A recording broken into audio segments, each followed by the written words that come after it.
Hello friends, તમારું સ્વાગત છે આશુ હોમ કુક કિચનમાં. ફ્રેન્ડ્સ, આજે હું બનાવવાની છું થાબડીના પેંડા.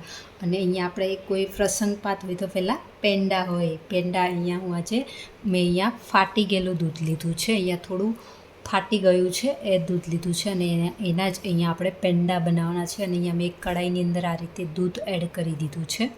હવે અહીંયા દૂધને આપણે કન્ટિન્યુ હલાવતા રહેવાનું છે આ રીતે. અને આ રીતે તમે જોઈ શકો છો, થોડું પાણી અલગ પડશે અને કણીઓ પડવા મળશે, તમે જોઈ શકો છો.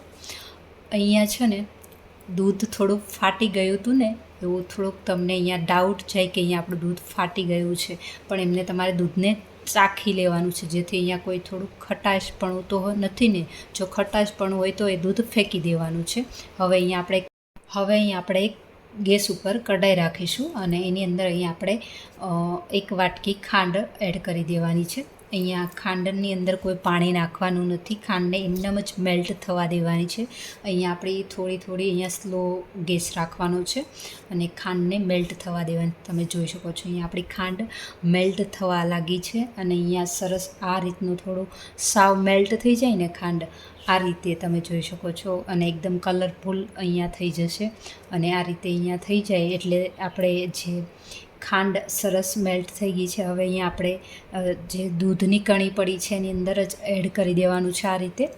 અને અહીંયા આપણા કલરફુલ એકદમ સરસ અહીંયા થાબડીના પેંડા એકદમ કણીદાર સરસ બનવાના છે. તો અહીંયા આ રીતે મેં એડ કરી દીધી છે ચાસણી. અહીંયા આપણે ખાંડની જે કરી છે એકદમ કલરફુલ.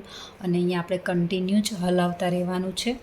અને અહીંયા આ રીતે હલાવતા રહીશું કન્ટિન્યુ. અહીંયા આપણા પેંડા એકદમ થાબડીના કણીદાર સરસ એકદમ સ્વીટ બધાને જ ભાવે ને એવા બનવાના છે. એકવાર તમે બી ટ્રાય કરી જજો આ રીતે દૂધ ફાટી ગયું હોય ને ત્યારે. તો સરસ અહીંયા આપણા પેંડા બનવાના છે. હવે અહીંયા આપણે એલચી પાવડર ફ્લેવર માટે એડ કરી દઈશું પેંડાની અંદર. અને કન્ટિન્યુ અહીંયા આપણે હલાવતા રહીશું આ જ પોઝિશનમાં.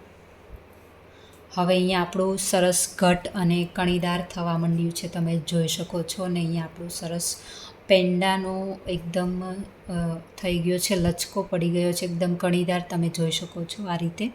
હવે આ રીતે કણીદાર લચકો થઈ જાય, તૈયાર થઈ જાય એટલે અહીંયા આપણે ગેસનું બટન ઓફ કરી દેવાનું છે અને થોડું ઠંડુ થવા દેવાનું છે. અને અહીંયા આપણે હાથેથી આ રીતે પેંડા વાળી લેવાના છે. હાથેથી જ અહીંયા શેપ આપી દેવાનો છે પેંડાનો. અને સરસ એવા અહીંયા આપણા થાબડીના કણીદાર પેંડા બનીને રેડી છે. તો તમે ફ્રેન્ડ્સ એકવાર આ રીતે પેંડા થાબડીના બનાવજો અને એકવાર જરૂરથી ટ્રાય કરજો. અને આવી અવનવી રેસિપી જોવા માટે મારી ચેનલને લાઈક કરો, શેર કરો અને સબસ્ક્રાઈબ કરો.